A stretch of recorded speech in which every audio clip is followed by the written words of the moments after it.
Hi, I'm E.D. Lewis and welcome back to my channel, and today, as you've already noticed, I have flip-flopped the videos. So this one is usually what I do for Wednesday, but it's Saturday this time, and I did my review on Wednesday.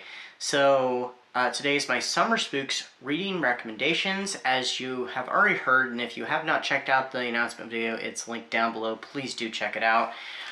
Summer Spooks is my little summer event that I'm trying. It's a bit of an experiment, so we'll see how well it does. It's July 20th through August 2nd. That's 2 weeks. You don't have to participate in both weeks. You can do 1 week, the other week, both weeks. It's entirely up to you. You don't even have to do all the prompts, and you can combine prompts even. So, there is something I didn't mention before because I was considering at the time I did the announcement, and I have decided I'm going to do this.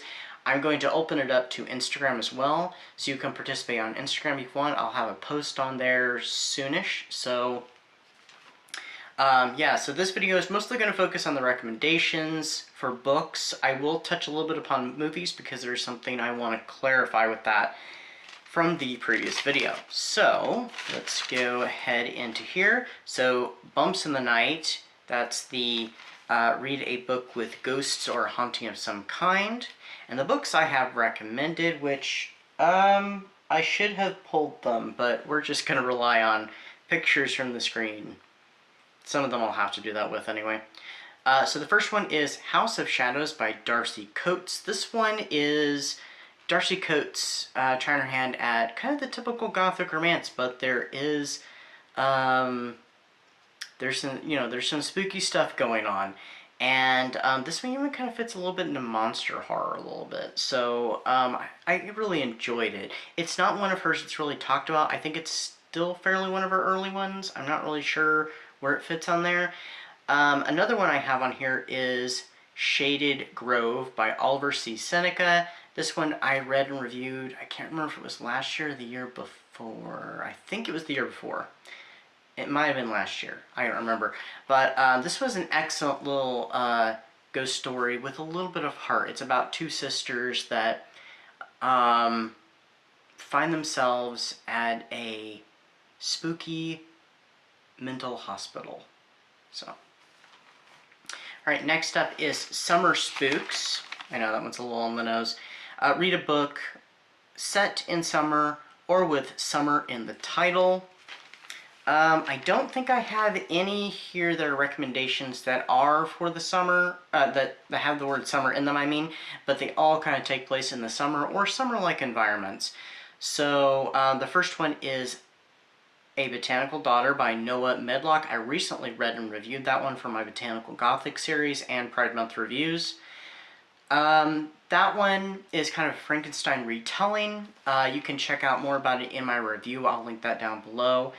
But it's about a couple in Victorian England who decide to try and experiment with a mysterious fungus from Sumatra, and they use the body of a recently deceased young woman. And they also include all kinds of plants and stuff, and it's a really interesting book. I thought it was really cool, and it kind of has a bit of a commentary that reflects back to the original Frankenstein. So I thought that was really good. Next up is The Hacienda by Isabel Cañas. This one also would fit Bumps in the Night because there's some haunting stuff that's going on. I read this one for not this past Gothic Hearts, but last year's Gothic Hearts Reading Challenge. Who knows, I might even revisit that because I have it on Audible, so I might re-listen to that because I really enjoyed that one. It's about a young woman who marries because she has to protect herself and, financially and stuff. And she finds that there's something not quite right with the house. And the inhabitants of the house seem to be hiding things, so. Next up is Dead Until Dark by Charlaine Harris. This is the first book in the Sookie Stackhouse books, aka the True Blood books. And this one is very much Louisiana heat, summer, vampires, So if you know anything about Sookie Stackhouse, I definitely recommend that one. It's also good, good reread as well. Next is Camp Blood, which is read a book revolving around a camp, beach, or physical activity. And the first one I have here is The Lifeguard by Richie Tankersley Cusick. This is a classic point horror book. I quite enjoyed this one. It's not my favorite by Richard Tankersley Cusick, but it's still quite enjoyable. It's a bit of a kind of slasher-like book, and it does take place at the beach largely. There is a really strange part in the book that I think was written the way it was on purpose, because you become just as disoriented as our main character does. Next, and also that one also would fit for the Summer Spooks, because it's kind of, it's a very summery book. Next up is In Nightfall by Susanna Young. That one I could have grabbed. It's right over there. Here, I'll just grab it now. I gotta move stuff though. Look, here we go, a physical book. So In Nightfall, sorry, by Suzanne Young. This one is about a small family that goes back with their father to his hometown, and they find that things are a little strange. The community is rather superstitious.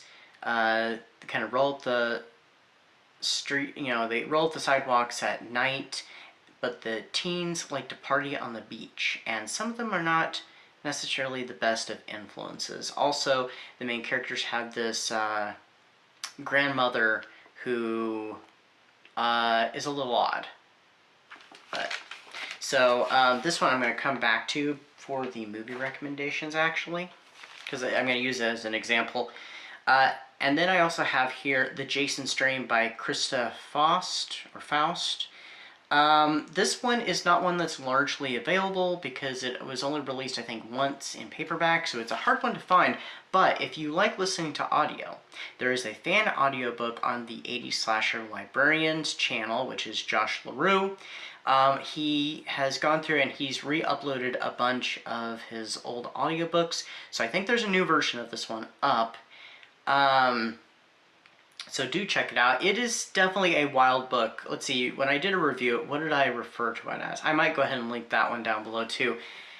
I think I referred to it as like Survivor meets Friday the 13th meets Zombie Apocalypse, but I think I referred to it as the Jason Apocalypse. Anyway, it is a crazy one. It's about a bunch of inmates that they get to have a chance at freedom if they participate in this reality show. And there can only be one left standing. So it's like really extreme reality TV, and Jason, of course, is kind of the main course of it. So, but anyway, do check out Josh LaRue's audiobook of it. He does such a great job with all his audiobooks. Alright, so next up is the movie portion. Is what's your favorite scary movie? Watch a thematic horror / spooky film. Now, spooky film does not have to be horror. It can be just kind of a spooky themed film. Now, when I'm referring to thematic, you could theme it, to just summer in general. So watch, summer, time ones, or, kind of camp one, campsite ones. So I have some recommendations. Jaws, The Final Girls, any of the Friday the 13th books, which if you were to, say you wanted to listen to the Jason Strain, you could watch a Friday the 13th movie to kind of go along with that. So you can pair the movies with a book you read. Or if you read Jaws for, say, the Camp Blood prompt, you could watch the movie Jaws. I Know What You Did Last Summer, Fear Street, 1978. That one takes place at a camp as well. There is a Camp Fear Street book. I have not read it yet. I do have it, and that is Lights Out. So, you could, read that one even and, watch that movie.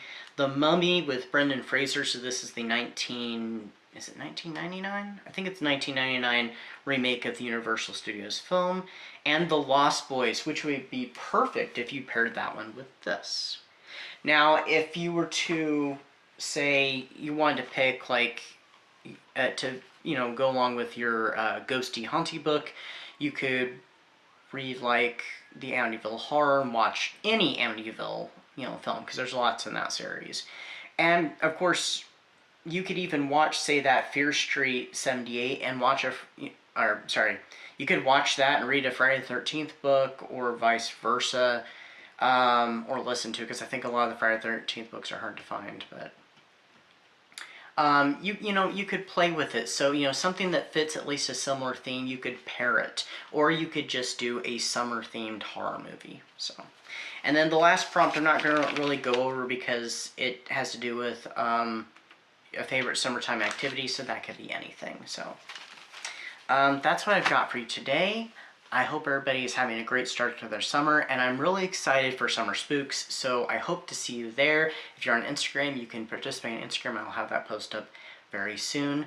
So until next time, stay safe, stay spooky, and I'll see you then. Bye-bye.